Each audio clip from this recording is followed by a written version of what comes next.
Un suicide familial a eu lieu dans la banlieue de la préfecture de Gunma. Nous allons appeler la famille Suzuki. Quelques mois plus tard, la ville décida de démolir la maison de la famille. Un groupe d'étudiants tokyoïtes, se nommant le Club de Recherche Paranormale, en a entendu parler, et ont décidé d'aller visiter la maison, avant qu'elle ne disparaisse. Le groupe se composait de 2 filles et de 2 garçons. Quand le groupe arriva, la maison était déjà en cours de démolition. Tout l'intérieur était en ruine et en désordre. Le groupe commença l'exploration, armé d'une caméra vidéo. « Bonjour, monsieur et madame Suzuki.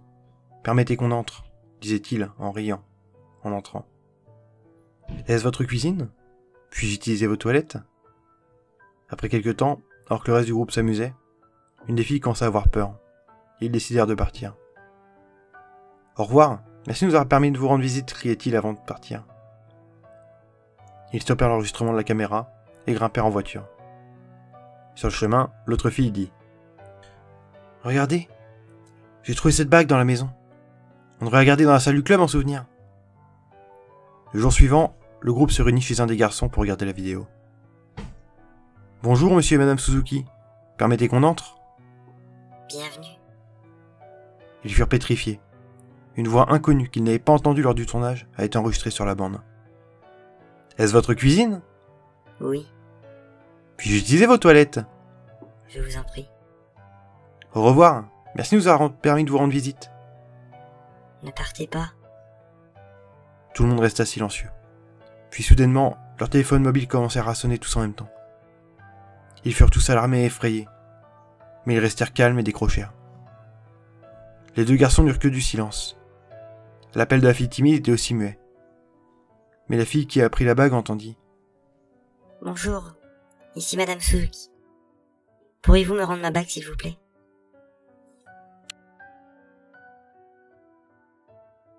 Les liens entre les membres d'une fratrie sont souvent une énigme. Bien souvent, au sein de leur famille, les fratries se mettent en constante compétition, avec des activités malsaines. Alors que les choses pourraient être simples, si simples. Mon frère Rémi n'était pas de ce genre-là. Nous avons toujours eu un rapport complice.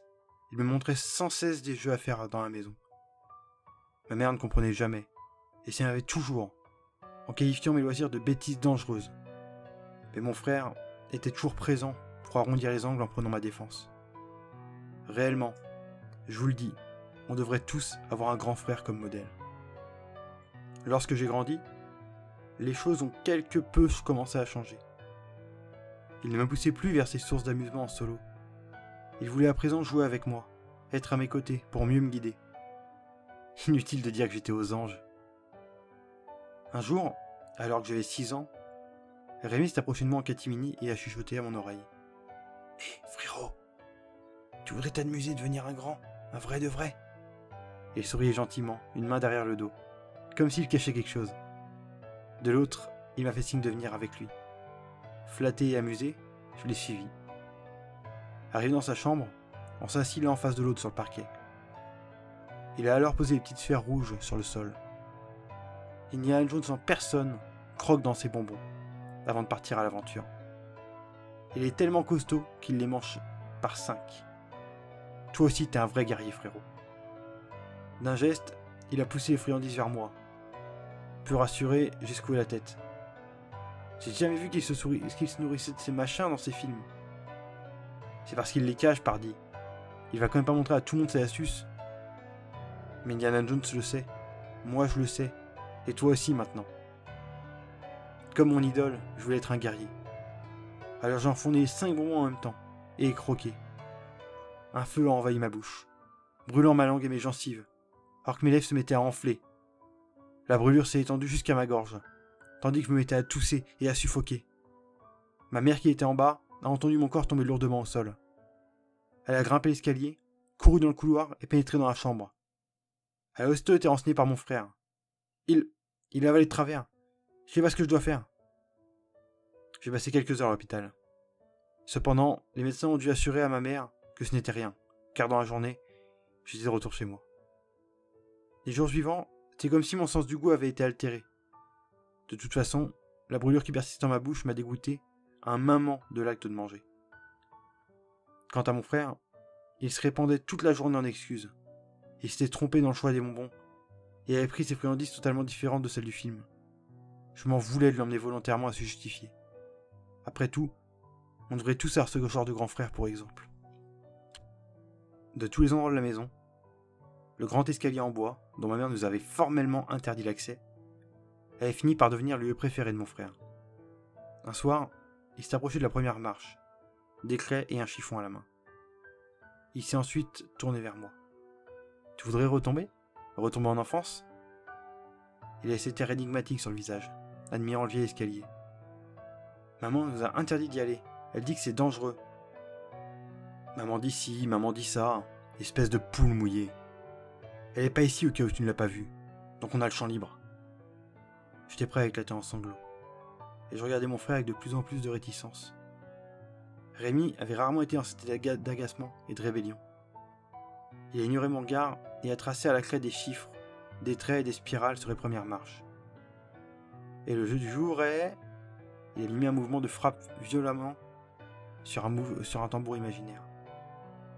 La marelle! Paniqué, j'ai jeté un œil vers l'escalier et ce jeu insensé. Je ne veux pas jouer. Oh que si, tu vas le faire. Moi, je vais m'amuser. Ton rôle en tant que frangin, c'est de venir jouer avec moi. Allez, c'est facile. Je commence par te montrer l'exemple. Il est venu se placer sur la toute première marche, puis s'est cramponné à la rampe de l'escalier, et a sauté sur la deuxième en équilibre sur son pied droit. Il a ri et est revenu vers moi. Rapide, simple et efficace. Rien qu'une marche, une seule. Mais pour ton tour, on va juste corser un peu les choses.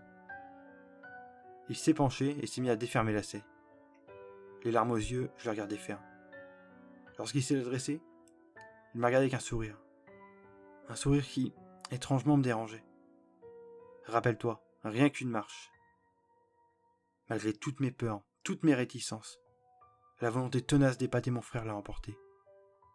Je me suis positionné sur la première marche, et serré la rampe, et sauté sur la deuxième, m'appuyant sur mon pied droit.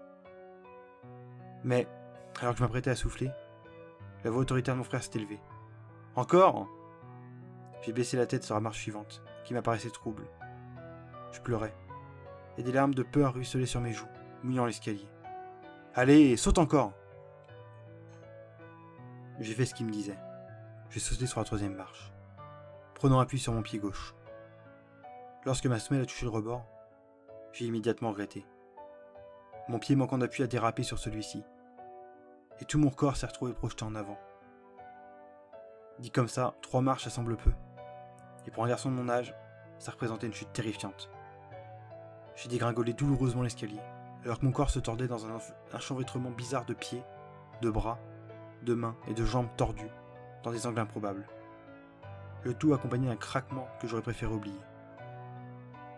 Alors que j'étais là, étendu au bas des marches, je pouvais entendre mon frère crier et rire. « Encore, encore !» Voilà 1 an que je suis coincé dans un fauteuil roulant, sans même savoir pourquoi. Mon grand frère est toujours au petit soin avec moi, mais notre complicité a changé. Il refuse qu'on joue ensemble ou de me lancer des défis comme avant. Il dit qu'il est sûr qu'il gagnerait, et qu'il n'y a donc pas grand intérêt. Oh, et autre chose, un bébé est venu agrandir les rangs de la famille. Je regarde d'ailleurs souvent Rémi s'occuper de lui. Peut-être enfonce-t-il le biberon trop loin dans sa bouche, et peut-être le berce-t-il un peu trop fort. Mais je sais qu'il n'en est pas moins un frère exemplaire. Le soir, je l'entends chuchoter à l'oreille du nouveau-né. Je jouerai avec toi. Je jouerai avec toi tous les jours. Et tous les jours, je te laisserai gagner. D'une certaine manière, ça me faisait chaud au cœur. Ce petit aura une chance phénoménale de pouvoir jouer avec un tel frère, comme moi j'en ai eu. J'espère que vous aussi vous avez un Rémi, un grand frère dans votre famille. Je vous le souhaite à tous et de tout cœur. Après tout, on devrait tous avoir un grand frère pour modèle.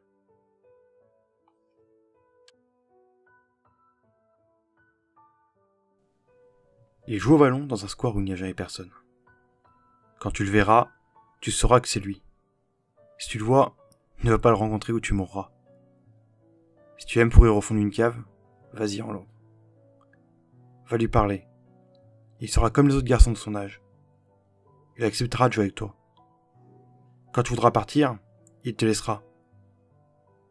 Mais sans que tu le vois, il te suivra pour savoir où tu habites. S'il peut tuer les membres de ta famille, ce serait mieux, non? Tu rentreras chez toi avec le sentiment d'être observé. Mais tu oublieras, car il semble être comme les autres. Tous les jours, il sera dans ce square. Et toi, comme un con, tu demanderas pour jouer avec lui. Bien sûr, il acceptera, car il semble être gentil. Au bout de 6 rencontres, il passera à l'acte. Il t'emmènera chez lui. Tu joueras, tu seras heureux d'être avec lui. Jusqu'au jour où il te proposera d'aller au sous-sol. Tu pourras toujours fuir, mais il te rattrapera toujours. Jusqu'à ta mort, il ne te lâchera pas. Le plus simple est donc de venir dans sa cave. Il te fera entrer et dira « Viens, je vais te montrer mon vélo. On pourra en faire dans le parc. » Quand vous serez à deux, il fermera la porte. Et ce sera la fin. Vous serez dans le noir complet. À ce moment-là, il rira. Puis, t'assommeras avec ce qu'il a à portée de main. Quand tu te réveilleras, un sourire difforme se tissera sur son visage, qui semblait si innocent. Tu essaieras de bouger, bien sûr. Tu n'y arriveras pas, car tu seras enchaîné. Il tirera un carton qui ouvrira, après t'avoir torturé psychologiquement grâce à des images subliminales. Tu auras des hallucinations.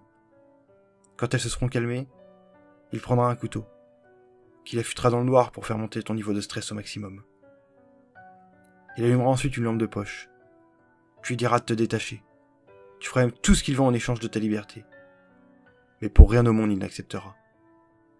Il te coupera phalange par phalange, doigt par doigt, les mains, les bras, les oreilles, les pieds, les jambes.